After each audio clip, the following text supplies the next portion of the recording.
ಕೇಳಾಗಿದ್ರೆ ಕೇಳಿ. ಧಾರವಾಡದಲ್ಲಿ ಬಹಳ ದೊಡ್ಡ ಧರಣಿಯಲ್ಲಿ ಆಯ್ತು. ಯುವಕರಲ್ಲಿ ಉದ್ಯೋಗಾಕಾಂಕ್ಷಿಗಳು ದೊಡ್ಡ ಮಟ್ಟದಲ್ಲಿ ಧರಣಿ ಮಾಡಿ ನಾನು ಹೇಳಿದ್ದೀನಿ ಈಗಾಗಲೇ, ಉದ್ಯೋಗ ಕೊಡಬೇಕು ಅಂತಕ್ಕಂಥದ್ದು ನಮ್ಮ ಭರವಸೆ. ಉದ್ಯೋಗ ಕೊಡ್ತೀವಿ, ಬಟ್ ಒಳ ಮೀಸಲಾತಿ ಕಾರಣದಿಂದ ಕೊಡೋಕ್ಕಾಗಲಿಲ್ಲ. ಈಗ ಪ್ರಾರಂಭ ಮಾಡಿದ್ದೀವಿ. ಈ ಬಜೆಟ್ನಲ್ಲೂ ಕೂಡ ಘೋಷಣೆ ಮಾಡ್ತೀನಿ ನಾನು. ಉದ್ಯೋಗ ಕೊಡ್ತೀವಿ, ಹಂತ ಹಂತವಾಗಿ ಭರ್ತಿ ಮಾಡ್ತೀವಿ. ಈಗ ಎಷ್ಟು ಖಾಲಿ ಇದ್ದಾವೆ, ಸುಮಾರು 2.5 ಲಕ್ಷಕ್ಕಿಂತ ಜಾಸ್ತಿ ಹುದ್ದೆಗಳು ಖಾಲಿ ಇದ್ದಾವೆ. ಅದೆಲ್ಲ ಹಂತ ಹಂತವಾಗಿ ಭರ್ತಿ ಮಾಡ್ತೀವಿ. ಚಿಕ್ಕಮಗಳೂರಲ್ಲಿ ಆನೆ ದಾಳಿ ಒಂದೇ ವಾರದಲ್ಲಿ 2 ಸಾವು ಮತ್ತು 14 ಜನ. ಏನಾಗಿದೆ, ಆನೆಗಳ ಸಂಖ್ಯೆ ಮತ್ತು ಹುಲಿಗಳ ಸಂಖ್ಯೆ, ಚಿರತೆಗಳ ಸಂಖ್ಯೆ ಜಾಸ್ತಿ ಆಗ್ಬಿಟ್ಟಿದೆ ಕರ್ನಾಟಕ. ಅವೆಲ್ಲವೂ ಕೂಡ ಹೊರಗಡೆ ಬರ್ತಾ ಇದ್ದಾವೆ. ಹೊರಗಡೆ ಬಂದು ಮಾನವ ಸಂಘರ್ಷ ನಡೀತದೆ. ಅದಕ್ಕೆ ಅದನ್ನು ಈ ಸಾರಿ ನಾವು ಬ್ಯಾರಿಕೇಡ್ ಹಾಕಬೇಕು ಅಂತ ಮಾಡ್ತಾಯಿದ್ದೀವಿ. ದೊಡ್ಡ ಪ್ರಮಾಣದಲ್ಲಿ ಬ್ಯಾರಿಕೇಡ್ ಹಾಕ್ತೀವಿ ಸರ್. ಟಾಸ್ಕ್ ಫೋರ್ಸ್ನಿಂದ ನಿಲ್ಲೋದಿಲ್ಲ, ಬ್ಯಾರಿಕೇಡ್ನಿಂದ ನಿಲ್ಲೋದು. ಟಾಸ್ಕ್ ಫೋರ್ಸು ಮಾಡ್ತೀವಿ, ಬಟ್ ಬ್ಯಾರಿಕೇಡು ವ್ಯಾಪಕವಾಗಿ ಎಲ್ಲೆಲ್ಲಿ ಕಾಡಿನ ಹಂಚಿದೆ ಅಲ್ಲೆಲ್ಲ ಬ್ಯಾರಿಕೇಡ್ ಮಾಡ್ತೀವಿ. ಕೂಂಬಿಂಗ್ ಆಪರೇಷನ್ ಟೀಮ್ ಇದೆ ಎಲ್ಲೆಲ್ಲವರೆಗೂ. ಶಿವಮೊಗ್ಗ ಘಟನೆ ತಮ್ಮ ಟ್ವೀಟ್ ಮಾಡಿದ್ರಿ ತಾವು. ಅದೇ ರೀತಿ ಶಿವಮೊಗ್ಗ, ಉತ್ತರ ಕನ್ನಡ ಈ ಅಪ್ರಾಪ್ತರು ಮುಖ್ಯವಾಗಿ ಗಾಂಜಾ ಸೇವನೆಯಿಂದ ಇದು ಆಗ್ತಾ ಇದೆ ಅಂತೇಳಿ, ಇದನ್ನು ಹೇಗೆ ಸರ್ ನಿಯಂತ್ರಿಸೋದು? ಬಹಳ ಸಣ್ಣ ಅಭಿಪ್ರಾಯ. ಪ್ರಾಣಿಗಳಿಗೆ ಗಾಂಜಾ ಅಲ್ಲ, ಈ ಶಿವಮೊಗ್ಗ ಘಟನೆ ಮತ್ತು ಉತ್ತರ ಕನ್ನಡದಲ್ಲಿ ಆದ ಘಟನೆಯಲ್ಲಿ ಗಾಂಜಾ ಸೇವನೆ ಪ್ರಮುಖ ಕಾರಣ ಅಂತ. ಈಗ ಗಾಂಜಾನ ಕಡಿಮೆ ಮಾಡಬೇಕು ಅಂತಕ್ಕಂಥದ್ದು ಸಂಪೂರ್ಣವಾಗಿ ಅದು ಶೂನ್ಯಕ್ಕೆ ತರಬೇಕು ಅಂತೇಳಿ ನಮ್ಮ ಸರ್ಕಾರ ಪ್ರಯತ್ನ ಮಾಡ್ತಾ ಇದೆ. ಗಾಂಜಾ ರಹಿತವಾದಂಥ ರಾಜ್ಯ ಮಾಡಬೇಕು ಅಂತಕ್ಕಂಥದ್ದು ಕರ್ನಾಟಕದ ಉದ್ದೇಶ. ನಾವು ಆ ದಿಕ್ಕಿನಲ್ಲಿ ಈಗಾಗಲೇ ಪ್ರಯತ್ನಗಳನ್ನು ಮಾಡ್ತಾ ಇದ್ದೀವಿ. ಆ ಪ್ರಯತ್ನಗಳು ಇನ್ನೂ ಸಂಪೂರ್ಣವಾಗಿ ಸಫಲ ಆಗಿಲ್ಲ, ಮಾಡ್ತಾ ಇದ್ದೀವಿ. ಸರ್, ಅಜೀಂ ಪ್ರೇಮ್ಜಿ ಅವರ ಯೂನಿವರ್ಸಿಟಿ ಮೇಲೆ ABP ವಿದ್ಯಾರ್ಥಿಗಳು ದಾಂಧಲೆ ಮಾಡಿದರು. 25 ಜನ ಮೇಲೆ FIR ಕೂಡ ಆಗಿಲ್ಲ. ನಾವು ಯಾರು ಕಾನೂನನ್ನು ಕೈಗೆ ತಗೋತಾರೆ, ಅವರು ABVP ಇರ್ಬೋದು, ಬೇರೆ ಯಾರೇ ಸಂಘಟನೆಗಳಿರ್ಬೋದು, ಆ ಸಂಘಟನೆಯವ್ರ ವಿರುದ್ಧ ಕಠಿಣವಾದಂಥ ಕ್ರಮಗಳನ್ನು ತಗೊಳ್ತೀವಿ. ವಿನಾಕಾರಣ ಕಾನೂನನ್ನು ಕೈಗೆ ತಗೊಳ್ತಕ್ಕಂಥದ್ದನ್ನು ಸಹಿಸಲ್ಲ ನಮ್ಮ ಸರ್ಕಾರ. ಸರ್, ಬರ್ಡನ್ ಆದರೂ ಕೂಡ ಗ್ಯಾರಂಟಿ ಯೋಜನೆಗಳನ್ನು ಮುಂದುವರಿಸ್ತಾ ಇದ್ದೇವೆ ಅಂತ DCM ಒಂದು ಸಾಂದರ್ಭಿಕವಾಗಿ ಒಂದು ಮಾತು ಹೇಳಿದರು. ಬರ್ಡನ್ ಅಂತ ಅನಿಸ್ತದೆ ಸರ್ ತಮಗೆ? ಬರ್ಡನ್ ಅಂತಂದರೆ ವರ್ಷಕ್ಕೆ 52,000 ಕೋಟಿಗಿಂತ ಜಾಸ್ತಿ ಆಗ್ತದೆ. ಅದು ಬರ್ಡನ್ ಅಂತ ಹೇಳಿರಬೇಕು. ನಾವು ಡೆವಲಪ್ಮೆಂಟ್ ವರ್ಕ್ಸು ಮುಂದುವರಿಸ್ತಾ ಇದ್ದೀವಿ. ಮತ್ತು ಗ್ಯಾರಂಟಿ ಯೋಜನೆಗಳು 1,20,000 ಕೋಟಿ ಈಗಾಗಲೇ ಕೊಟ್ಟಿದ್ದೀವಿ. ಗ್ಯಾರಂಟಿ ಯೋಜನೆ ನಮ್ಮ ರಾಜ್ಯ ವನ್ಯಜೀವಿ ವಿಭಾಗ ಪರ್ಮಿಷನ್ ಕೊಡುತ್ತೆ ಸರ್. ಯಾವುದಕ್ಕೆ? ಆಗುಂಬೆಯಲ್ಲಿ ಸುರಂಗ ನಿರ್ಮಾಣ. State opinion has not been expressed. ಈ ಆಗುಂಬೆ ಟನಲ್ ಇದೆ. ಸೊ ನೀವೇನು ಹೇಳ್ತೀರಾ? ಪರ್ಮಿಷನ್ ಇಲ್ಲ, ಮಾಡ್ತೀವಿ ಅದನ್ನು. ವಿರೋಧ ಇದೆ. ಅದರಿಂದ ಪರಿಸರವಾದಿಗಳಲ್ಲಿ ಸಿಕ್ಕಾಪಟ್ಟೆ ವಿರೋಧ ಇದೆ. ಮತ್ತೊಂದು, ಈಗ ಆನೆಗಳು ನಾಡಿಗೆ ಬರ್ತಾ ಇದ್ದಾವೆ. ಅವ್ರನ್ನೂ ಕನ್ವಿನ್ಸ್ ಮಾಡ್ತಕ್ಕಂಥ ಪ್ರಯತ್ನ ಮಾಡ್ತೀವಿ. ಪರಿಸರವಾದಿಗಳು ವಿರೋಧ ಪ್ರಾಣಿಗಳ ವಾಸಸ್ಥಾನಕ್ಕೆ ಅಪಾಯ ಆಗಿ ಅವ್ರು ಮತ್ತೆ ಜಾಸ್ತಿ ನಾಡಿಗೆ ಬರಲ್ವಾ? ಈಗ ಪರಿಸರವಾದಿಗಳು ಯಾವ ಕಾರಣಕ್ಕೆ ವಿರೋಧ ಮಾಡ್ತಾ ಇದ್ದಾರೆ ಅದನ್ನು ಅವ್ರ ಜೊತೆ ಮಾತಾಡಿ ಪರಿಹಾರ ಮಾಡ್ತಕ್ಕಂಥ ಕೆಲಸ. ಇಲ್ಲಿ ಪರಶುರಾಮ ಥೀಮ್ ಪಾರ್ಕ್ ಬಗ್ಗೆ ನಿಮಗೆ ಗೊತ್ತಿದೆ, ಎಲ್ಲ ಚರ್ಚೆ ಆಗ್ತಾ ಇದೆ. ಒಂದದು ಕಂಪ್ಲೀಟ್ ಆಗಬೇಕು ಅನ್ನೋದು ಒತ್ತಾಯ ಇದೆ. ತನಿಖೆ ಯಾವ ಹಂತಕ್ಕೆ ಒಂದು ಲಾಜಿಕ್ ಎಂಡಿಗೆ ಬರ್ತಾ ಇಲ್ಲ ಅನ್ನೋ ಅಭಿಪ್ರಾಯ. ಯಾವುದು? ಪರಶುರಾಮ ಥೀಮ್ ಪಾರ್ಕ್ ಕಾರ್ಕಳದಲ್ಲಿ. ಇಲ್ಲಿ ಕಾರ್ಕಳದಲ್ಲಿ ಮಾಡ್ತೀವಿ, ಪರಿಸರವಾದಿಗಳ ಜೊತೆ ಮಾತಾಡ್ತೀವಿ. ಪರಶುರಾಮ ಅದನ್ನು ಮಾಡ್ತೀವಿ. ಅದನ್ನು ಯಾರು ತಪ್ಪು ಮಾಡಿದ್ದಾರೆ ಅವ್ರ ಮೇಲೆ ಕ್ರಮ ತಗೊಳ್ತಕ್ಕಂಥ ಯೋಜನೆ ಮುಗಿಸ್ತಕ್ಕಂಥ ಕೆಲಸ ಮಾಡ್ತೀವಿ. ಸರ್ಕಾರಿ ಆಸ್ಪತ್ರೆಗಳಲ್ಲಿ ಔಷಧಿಗಳ ಕೊರತೆಯಿಂದ ರೋಗಿಗಳು ಇಲ್ಲ ಕೊರತೆ, ಔಷಧಿಗಳ ಕೊರತೆ ಇಲ್ಲ ಸರ್. ಅದೇ ರೀತಿ ಬ್ರಹ್ಮಾವರ ಸಕ್ಕರೆ ಕಾರ್ಖಾನೆ ಭ್ರಷ್ಟಾಚಾರದ ತನಿಖೆ ಯಾವುದೇ ಕನ್ಕ್ಲೂಷನ್ ಹೋಗ್ತಾ ಇಲ್ಲ. ಅದು ಮುಂದುವರಿತಾನೆ ಇಲ್ಲ. ಪ್ರತಾಪ್ ಚಂದ್ರ ಶೆಟ್ಟರು 50 ದಿನ ಧರಣಿ ಎಲ್ಲ ಮಾಡಿದ್ರು. ಪ್ರತಾಪ್ ಚಂದ್ರ ಶೆಟ್ಟರು 50 ಅದು ಬ್ರಹ್ಮಾವರ ನಾವು ಈಗಾಗಲೇ ಡಿಸಿಷನ್ ತಗೊಂಡಿದ್ದೀವಿ. ಸೊ ಯಾರು ಕೂಡ ಮುಂದೆ ಬರಲ್ಲ ಅದನ್ನು ನಡೆಸೋಕ್ಕೆ. ಸೊ ಅಲ್ಲ ಸರ್, ನಾವು ಅದಲ್ಲ, ಅದು ಭ್ರಷ್ಟಾಚಾರ. ಗುಜರಿ ಮಾರಾಟದಲ್ಲಿ ಭ್ರಷ್ಟಾಚಾರ 14ರಿಂದ ಭ್ರಷ್ಟಾಚಾರ ಆಗಿದೆ ಅನ್ನೋ ಒಂದು ಅದ್ರ ಬಗ್ಗೆ ಎಂಕ್ವೈರಿ ಮಾಡಿಸ್ತೀವಿ. ಸರ್ ಈಗ ನರ್ಸಿಂಗರ ಮಕ್ಕಳು ಇಲ್ಲಿಯವರು ಕಾಯ್ತಾ ಇದ್ದಾರೆ ಸರ್. ಅಲ್ಲಿ ಬೇಡಿಕೆಯೂ ಬಂತು, ಸ್ವಂತ ಕಟ್ಟಡ ಮತ್ತು ಅವರ ಅದೆಲ್ಲ ನರ್ಸಿಂಗ್ ಮಕ್ಕಳು ಕಾಯ್ತಾನೂ ಇದ್ದಾರೆ. ಈ ಕಾರ್ಕಳದಲ್ಲಿ ಬಹಳ ದೊಡ್ಡ ಸಮಸ್ಯೆ. ಇಲ್ಲೇ ಕಾರ್ಕಳದಲ್ಲೇ ಅಲ್ಲಿ ಮನವಿಯಲ್ಲೂ ಹೇಳಿ ನರ್ಸಿಂಗ್ ಕಾಲೇಜು ನರ್ಸಿಂಗ್ ಕಾಲೇಜ್ ಸ್ವಂತ ಕಟ್ಟಡ ಎಲ್ಲೂ ಇಲ್ಲ ಸರ್. ಸ್ಟಾರ್ಟ್ ಆಗಿ 4 ವರ್ಷ IRC ಮಾನ್ಯತೆ ಇಲ್ಲ ಸರ್ ಅದಕ್ಕೆ. ಸರ್ಕಾರಿ ಕಾಲೇಜಾ?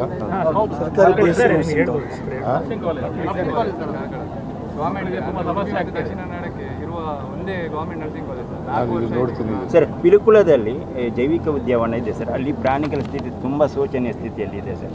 ಕೆಲವೊಂದು ಮಾಧ್ಯಮ ವರದಿಗಳು ಕೂಡ ಬಂದಿರುವಂಥದ್ದು ಸರ್. ಪಿಲಿಕುಳ ಜೈವಿಕ ಉದ್ಯಾನವನ ಅದನ್ನು ಒಬ್ಬ ನೋಡ್ತೀನಿ, ಅದರ ರಿಪೋರ್ಟ್ ತರಿಸ್ಕೊಂಡು ನೋಡ್ತೀನಿ DC ಇಂದ. ರಾಜಕೀಯದ ಏನಾದರೂ ಮಾತಾಡ್ತೀರಾ ಸರ್? ಈಗ ಇವರು ಶಾಸಕರೆಲ್ಲ ಮಂತ್ರಿಗಳಾಗಬೇಕು ಅಂತ ಕೆಲವರು ಅಭಿಲಾಷೆ ವ್ಯಕ್ತಪಡಿಸ್ತಾ ಇದ್ದಾರೆ. Nothing wrong in that. ಈಗ ಮಂತ್ರಿಗಳಾಗಬೇಕು ಅನ್ನೋದ್ರೆ ತಪ್ಪೇನಿಲ್ಲ. ಬಟ್ ನಾವು ಒಂದು ನಿರ್ಣಯ ತಗೊಂಡಿದ್ದೀವಿ. ಮೊದಲನೇ ಸಾರಿ ಶಾಸಕರಾದವರಿಗೆ ಮಂತ್ರಿ ಸ್ಥಾನ ಕೊಡಬಾರ್ದು ಅಂತಕ್ಕಂಥ ನಿಲುವನ್ನು ತಗೊಂಡಿದ್ದೀವಿ. ಬಟ್ ಅವರು ಕೇಳ್ತಾ ಇರ್ತಕ್ಕಂಥದ್ರಲ್ಲಿ ತಪ್ಪೇನಿಲ್ಲ. ಸರ್, ಈಗ ಮರ್ಯಾದೆ ಹತ್ಯೆಗೆ ಕಾಯ್ದೆ ತರ್ತಾ ಇದೆ ಸಮಾಜ ಇಲಾಖೆ. ಮರ್ಯಾದೆ ಹತ್ಯೆಗೆ ಹೊಸದಾಗಿ ಸರ್ಕಾರ ಕಾನೂನು ತರಲು ವರದಿಯಾಗಿದೆ. ನಾವು ಆ ಥರ ಯೋಚನೆ ಮಾಡಿಲ್ಲ. ಸರ್, DKಶಿ ಅವರ ಫಾಲೋವರ್ಸ್ ಸ್ವಲ್ಪ ಹೈಕಮಾಂಡನ್ನೆಲ್ಲ ತಲುಪ್ತಾರೆ, ಹೋಗ್ತಾರೆ, ಒಂದು ಟೀಮ್ ಕಟ್ಕೊಂಡು ಅಂತೇನೋ ಮಂಡ್ಯದಿಂದ ಸುದ್ದಿ ಬರ್ತಾ ಇತ್ತು ಸರ್. ನಮ್ಮ ಗಮನಕ್ಕೆ ಇದೆ? ನಾನು ರಾಜಕೀಯ ಮಾತಾಡಿಲ್ಲ. Whatever the high command says will go by it.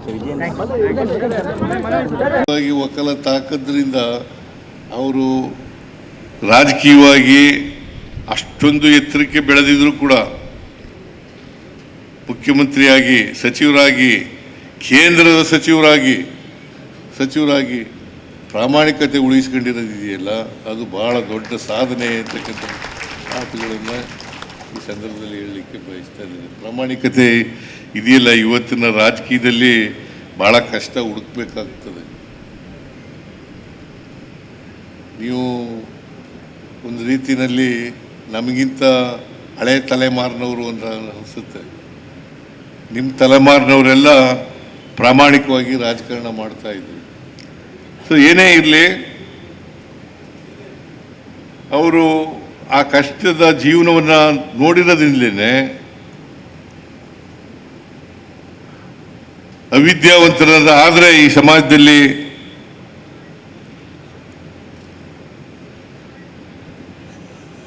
ಬಹಳ ಕಷ್ಟ ಅಂತಕ್ಕಂಥ ಮಾತುಗಳನ್ನು ಅರ್ಥ ಮಾಡ್ಕೊಂಡು ಅವರು ವಿದ್ಯೆ ಅತ್ಯಂತ ಅವಶ್ಯ. ಈ ವಿದ್ಯೆ ಇದೆಯಲ್ಲ, ಇದು ಎಲ್ರಿಗೂ ಸಮಾನ ಅವಕಾಶಗಳಿಂದ ಕೂಡಿರ್ತಕ್ಕಂಥ ವಿದ್ಯೆ ಆಗಬೇಕು. ಸಮಾನ ಅವಕಾಶಗಳು ಇಲ್ಲದೆ ಹೋದರೆ ನಾರ್ಮಲಿ ಏನಾಗ್ತದೆ ಅಂತಂದರೆ, ಯಾರು ಕೂಡ ಹುಟ್ಟುತ್ತಾ ದಡ್ರು ಅಲ್ಲ, ಹುಟ್ಟುತ್ತಾ ಜಾಂಡ್ರು ಅಲ್ಲ. ಹುಟ್ಟುತ್ತಾ ಯಾರು ಕೂಡ ಜಾಂಡ್ರು ಅಲ್ಲ, ಯಾರು ದಡ್ರು ಅಲ್ಲ. ಅವಕಾಶಗಳು ಸಿಕ್ಕಬೇಕಷ್ಟೆ. ಅವಕಾಶಗಳು ಸಿಕ್ಕಿದ್ರೆ ಎಲ್ಲರೂ ಕೂಡ ಬುದ್ಧಿವಂತರಾಗಲಿಕ್ಕೆ ಸಾಧ್ಯ ಆಗ್ತದೆ ಅಂತಕ್ಕಂಥ ಮಾತುಗಳನ್ನು ಈ ಸಂದರ್ಭದಲ್ಲಿ ಹೇಳಲಿಕ್ಕೆ ಬಯಸ್ತಾ ಇದ್ದೀನಿ. ಇಂದ ಬಹಳ ಜನ ಅಕ್ಷರ ಸಂಸ್ಕೃತಿಯಿಂದ ವಂಚಿತರಾಗಿದ್ದರು. ಯಾಕಂತಂದರೆ ನಮ್ಮ ಸಮಾಜ ಸಾಮಾಜಿಕವಾಗಿ ಅಸಮಾನತೆಯಿಂದ ಕೂಡಿರ್ತಕ್ಕಂಥ ಸಮಾಜ. ಹಿಂದೆ ಜಾತಿ ವ್ಯವಸ್ಥೆ ಇತ್ತು. ಆ ಜಾತಿ ವ್ಯವಸ್ಥೆ ಇದ್ದದ್ರಿಂದ ಶೂದ್ರ ವರ್ಗ ಅಕ್ಷರ ಸಂಸ್ಕೃತಿಯಿಂದ ವಂಚಿತರಾಗಿತ್ತು. ಶೂದ್ರ ವರ್ಗ ಎಲ್ಲರೂ ಕೂಡ ಅಕ್ಷರ ಸಂಸ್ಕೃತಿಯಿಂದ ವಂಚಿತರಾಗಿದ್ದರು. ಜಾತಿ ವ್ಯವಸ್ಥೆಯಲ್ಲಿ ಬ್ರಾಹ್ಮಣ, ಕ್ಷತ್ರಿಯ, ವೈಶ್ಯ ಮತ್ತು ಶೂದ್ರ ಈ 4 ಜಾತಿಗಳಿದ್ದಾವಲ್ಲ, ಈ 4 ಜಾತಿಗಳಲ್ಲಿ ಮೊದಲನೇ 3 ಜಾತಿಗಳಿಗೆ ಮಾತ್ರ ವಿದ್ಯೆ ಕಲಿತಕ್ಕಂಥ ಅವಕಾಶ ಇತ್ತು. ಕೊನೆ 3 ಜಾತಿ, ಕೊನೆ ಶೂದ್ರರು, ಕೊನೆಯಲ್ಲಿರ್ತಕ್ಕಂಥವ್ರಿಗೆ ವಿದ್ಯೆ ಕಲಿತಕ್ಕಂಥ ಅವಕಾಶ ಇರಲಿಲ್ಲ. ಹಾಗಾಗಿ ಇವತ್ತು ಸಮಾಜದಲ್ಲಿ ಅಸಮಾನತೆಯನ್ನು ಕಾಣ್ತಕ್ಕಂಥದ್ದನ್ನು, ಅದಕ್ಕೆ ಬಾಬಾ ಸಾಹೇಬ್ ಅಂಬೇಡ್ಕರ್ ಅವರು ಹೇಳ್ತಾ ಇದ್ರು, ನಮಗೆ ಸ್ವಾತಂತ್ರ್ಯ ಬಂದಿದೆ ನಿಜ, ಆದರೆ ಎಲ್ಲಿವರೆಗೆ ಸಾಮಾಜಿಕ ಆರ್ಥಿಕ ಸ್ವಾತಂತ್ರ್ಯ ಸಿಗೋದಿಲ್ಲ ಅಲ್ಲಿವರೆಗೆ ರಾಜಕೀಯ ಸ್ವಾತಂತ್ರ್ಯಕ್ಕೆ ಅರ್ಥ ಇರಲ್ಲ. ಎಲ್ಲಿವರೆಗೆ ಆರ್ಥಿಕ ಮತ್ತು ಸಾಮಾಜಿಕ ಸ್ವಾತಂತ್ರ್ಯ ಎಲ್ರಿಗೂ ಸಿಗೋದಿಲ್ಲ, ಅಲ್ಲಿವರೆಗೆ ರಾಜಕೀಯ ಸ್ವಾತಂತ್ರ್ಯಕ್ಕೆ ಅರ್ಥ ಇಲ್ಲ. ಅದು ಯಶಸ್ವಿ ಆಗಬೇಕಾದ್ರೆ ಪ್ರತಿಯೊಬ್ಬರಿಗೂ ಕೂಡ ಆರ್ಥಿಕ ಸಾಮಾಜಿಕ ಸ್ವಾತಂತ್ರ್ಯ ಸಿಗಲೇಬೇಕು. ಅದು ಸಿಕ್ಕಿದಾಗ ಅದಕ್ಕೆ ಅವರು ಬಹಳ ಸ್ಪಷ್ಟವಾಗಿ ಹೇಳ್ತಾ ಇದ್ರು, ಈ ಆರ್ಥಿಕ ಸಾಮಾಜಿಕ ಸಬಲತೆ ಎಲ್ಲರಿಗೂ ಬರಬೇಕು. ಇದು ಬಂದಾಗ ಮಾತ್ರ ನಮಗೆ ರಾಜಕೀಯ ಸ್ವಾತಂತ್ರ್ಯ ಸಿಗೋದಕ್ಕೆ ಸಾರ್ಥಕ ಆಗ್ತದೆ ಅಂತಕ್ಕಂಥ ಮಾತುಗಳನ್ನು ಹೇಳ್ತಾ ಇದ್ರು. ಅದಕ್ಕೋಸ್ಕರ ನಾನು ಈ ಗ್ಯಾರಂಟಿ ಯೋಜನೆಗಳನ್ನು, ಭಾಗ್ಯ ಕಾರ್ಯಕ್ರಮಗಳನ್ನು ಮಾಡಿದ್ದು. ಈ ಭಾಗ್ಯಗಳ ಕಾರ್ಯಕ್ರಮ ಯಾಕಪ್ಪ ಅಂತ ಮಾಡಿದೆ ಅಂತಂದರೆ, ಎಲ್ರಿಗೂ ಸಮಾನ ಅವಕಾಶಗಳು ಸಿಗಬೇಕು. ಈಗ ಕುಸ್ತಿ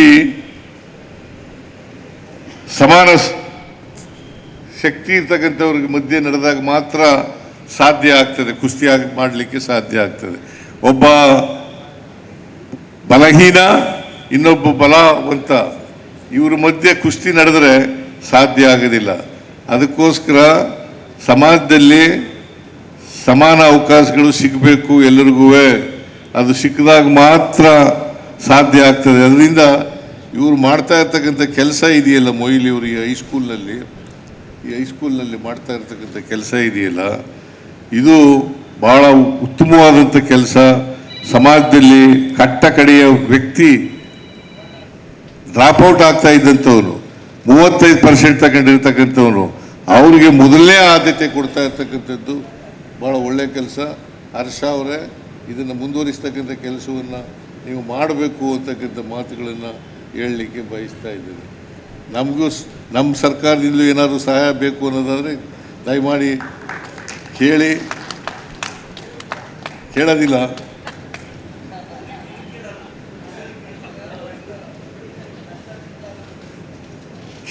ಅಂತ ಮಾನ್ಯ ಮೊಯ್ಲಿ ಹೇಳ್ತಾ ಇದ್ದಾರೆ. ಅವ್ರಿಗೆ ಸೆಲ್ಫ್ ಕಾನ್ಫಿಡೆನ್ಸ್ ಇದೆ, ನಾವೇ ನಡೆಸ್ತೀವಿ ಅಂತಕ್ಕಂಥ ಇದೆ, ಸೆಲ್ಫ್ ಕಾನ್ಫಿಡೆನ್ಸ್ ಇರ್ತಕ್ಕಂಥದ್ರಿಂದ ಅವರು ಆ ರೀತಿ ಹೇಳ್ತಾ ಇದ್ದಾರೆ. ಅದರಿಂದ ಈ ಸಂಸ್ಥೆ ಇನ್ನಷ್ಟು ಎತ್ತರಕ್ಕೆ ಬೆಳೆಯಲಿ ಅಂತಕ್ಕಂಥ ಆಶೆಯನ್ನು ಈ ಸಂದರ್ಭದಲ್ಲಿ ವ್ಯಕ್ತಪಡಿಸಲಿಕ್ಕೆ ಬಯಸ್ತಾ ಇದ್ದೇನೆ. ಈ ಶಾಲೆಯಲ್ಲಿ ಓದ್ತಕ್ಕಂಥವ್ರು ಉನ್ನತ ಪದವಿಗೆ ಹೋಗಲಿ, ಜೊತೆಗೆ ಸಮಾಜಮುಖಿಗಳಾಗಿ ಬೆಳೀಲಿ. ಸಮಾಜಮುಖಿ ಆಗ್ತಕ್ಕಂಥದ್ದು ಭಾಳ ಮುಖ್ಯ. ಇಲ್ಲದೆ ಹೋದರೆ ನಮ್ಮ ಶಿಕ್ಷಣ ಇದೆಯಲ್ಲ, ಇವತ್ತು ಅನೇಕ ಜನ ಶಿಕ್ಷಣ ಪಡೆದಿರ್ತಕ್ಕಂಥವರು ಕೂಡ ಕಂದಾಚಾರ ಮೌಢ್ಯಗಳಲ್ಲಿ ಬಲಿಯಾಗಿದ್ದಾರೆ ಅಂತಕ್ಕಂಥದ್ದನ್ನು ಕೂಡ ಇವತ್ತು ಅರ್ಥ ಮಾಡ್ಕೋಬೇಕಾಗ್ತದೆ. ಕಂದಾಚಾರ ಮೌಢ್ಯಗಳಲ್ಲಿ ಬಲಿಯಾಗಿದ್ದಾರೆ. ಅದಕ್ಕೋಸ್ಕರನೇ ಶಿಕ್ಷಣದಲ್ಲಿ ವೈಜ್ಞಾನಿಕತೆ ಮತ್ತು ವೈಚಾರಿಕತೆ ಇವೆರಡೂ ಕೂಡ ಬೆಳೀಬೇಕು. ವೈಚಾರಿಕತೆ ಇಲ್ಲದಂಥ ಅದಕ್ಕೆ ಬರೀ ಶಿಕ್ಷಣ, ಆಮೇಲೆ ಪ್ರೌಢಶಾಲೆ ಅಂತಂದರೆ ಅದು ಶಾಲೆ ಅಲ್ಲ, ಅಷ್ಟೇ ಅಲ್ಲ, ಅದು ಜ್ಞಾನ ಮತ್ತು ವಿವೇಕ, ವೈಜ್ಞಾನಿಕತೆ ಮತ್ತು ವೈಚಾರಿಕತೆ, ಇಂಥ ವಿದ್ಯೆಯನ್ನು ಕಲಿಸ್ತಕ್ಕಂಥದ್ದು ಭಾಳ ಮುಖ್ಯ. ಇಲ್ಲದೆ ಹೋದರೆ ನಾವು ಸಮಾಜಮುಖಿಯಾಗಿ ಬೆಳೀಲಿಕ್ಕೆ ಕಷ್ಟ ಆಗ್ತದೆ. ಇದನ್ನು ನಾವೆಲ್ಲರೂ ಕೂಡ ಅರ್ಥ ಮಾಡ್ಕೋಬೇಕು ಅಂತಕ್ಕಂಥದ್ದು. ಸಮಾಜದಲ್ಲಿರ್ತಕ್ಕಂಥ ಸಮಸ್ಯೆಗಳಿಗೆ ನಾವು ಸ್ಪಂದಿಸ್ತೇ ಹೋದರೆ, ಸಮಾಜದ ಸಮಸ್ಯೆಗಳಿಗೆ ನಾವು ಸ್ಪಂದಿಸ್ತೇ ಹೋದರೆ ಆ ವಿದ್ಯೆ ಬರೀ ಶಿಕ್ಷಣ ಪಡ್ಕೊಳ್ತೀವಿ ಅಷ್ಟೇ, ಓದೋದು ಬರೆಯೋದು ಕಲ್ತಿರ್ತೀವಿ ಅಷ್ಟೇ. ಇಲ್ಲೇ ಹೋದರೆ ಸಮಾಜದ ಸಮಸ್ಯೆಗಳಿದ್ದಾವಲ್ಲ, ಈ ಸಮಸ್ಯೆಗಳಿಗೆ ಸ್ಪಂದಿಸ್ತಕ್ಕಂಥ ವಿದ್ಯೆ ಕಲಿಸ್ತಕ್ಕಂಥದ್ದೇ ಇವತ್ತಿನ ಶಿಕ್ಷಣದ ಪ್ರಾಮುಖ್ಯತೆ ಅಂತಕ್ಕಂಥ ಮಾತುಗಳನ್ನು ಹೇಳಲಿಕ್ಕೆ ಬಯಸ್ತಾ ಇದ್ದೇನೆ. ಮೊನ್ನೆ ನಾನು ವೈಸ್ ಚಾನ್ಸಲರ್ಗಳು ಸಭೆ ಇತ್ತು, ವೈಸ್ ಚಾನ್ಸಲರ್ಗಳು ಅದೇ ಹೇಳಿದೆ ನಾನು, ಎಷ್ಟು ಜನ ಇವತ್ತು ಸ್ವಾತಂತ್ರ್ಯ ಬಂದಾಗ 12% ಇತ್ತು ಶಿಕ್ಷಣ, ಸಾಕ್ಷರತೆ 12ರಿಂದ 15%.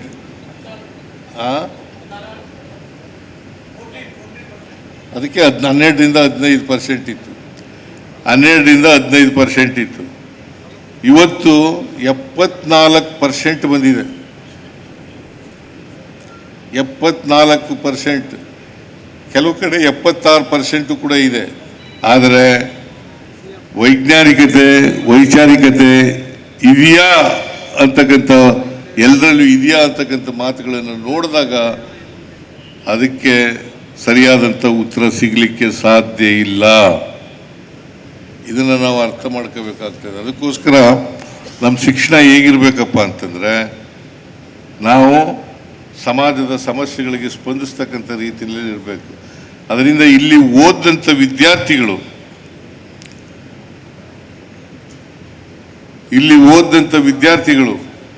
ಸಮಾಜಮುಖಿಯಾಗಿ ಬೆಳೀಲಿ ಅಂತಕ್ಕಂಥ ಆಶಯವನ್ನು ಈ ಸಂದರ್ಭದಲ್ಲಿ ವ್ಯಕ್ತ ಮಾಡಲಿಕ್ಕೆ ಬಯಸ್ತಾ ಇದ್ದೇನೆ.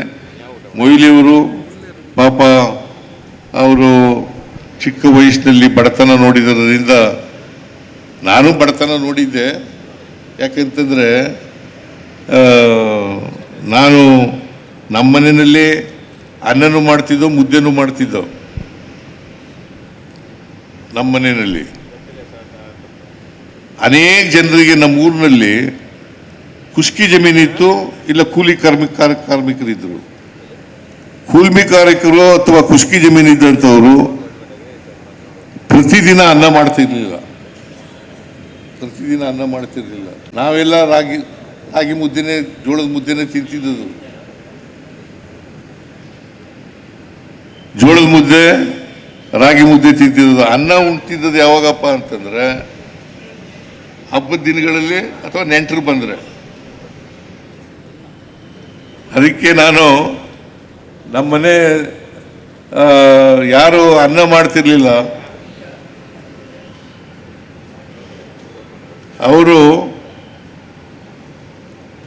ಅವ್ರ ಮಕ್ಕಳಿಗೆ, ಸಣ್ಣ ಮಕ್ಕಳಿಗೆ ಕಾಯಿಲೆ ಬಂದರೆ, ಸಣ್ಣ ಕಾಯಿಲೆಗಳು ಬಂದರೆ ಒಂದು ತುತ್ತು ಅನ್ನಕ್ಕೂ ಕೂಡ ಬಂದು ಮನೆ ಹತ್ರ ಬಂದು ನಿಂತ್ಕೊಳ್ಳೋರು.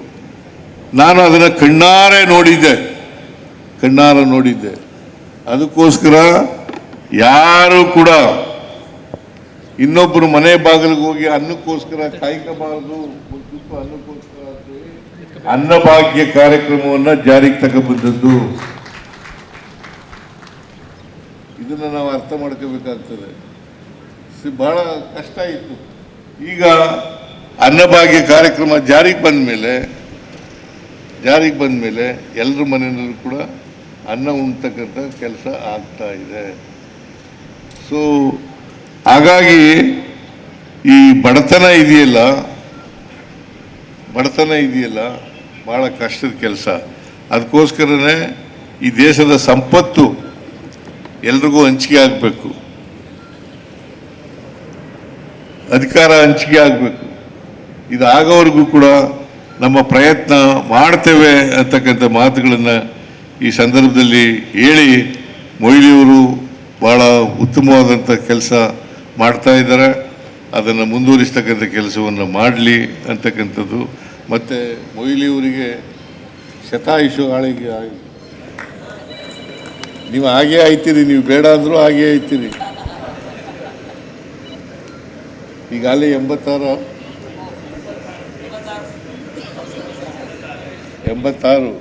ಮತ್ತೆ ಇನ್ನು 14 ವರ್ಷ ಇರಲ್ವಾ?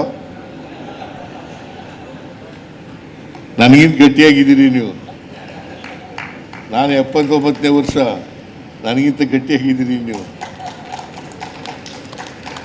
ಅದರಿಂದ ಶತಾಯುಷಿಗಳಾಗಿ ಅಂತಕ್ಕಂಥದ್ದು, ಅವರ ಮಾರ್ಗದರ್ಶನ ಯುವಕರಿಗೆ ದೊರಕಲಿ ಅಂತಕ್ಕಂಥ ಮಾತುಗಳನ್ನು ಹೇಳಿ ನನ್ನ ಮಾತುಗಳನ್ನು ಮುಗಿಸ್ತೇನೆ. ನಿಮ್ಮೆಲ್ಲರಿಗೂ ನಮಸ್ಕಾರ. ಹೆಚ್ಚಿನ ವಿಡಿಯೋಗಳಿಗೆ ಪ್ರತಿಧ್ವನಿ ಯೂಟ್ಯೂಬ್ ಚಾನೆಲ್ ಸಬ್ಸ್ಕ್ರೈಬ್ ಮಾಡಿ, ಬೆಲ್ ಐಕಾನ್ ಕ್ಲಿಕ್ ಮಾಡಿ.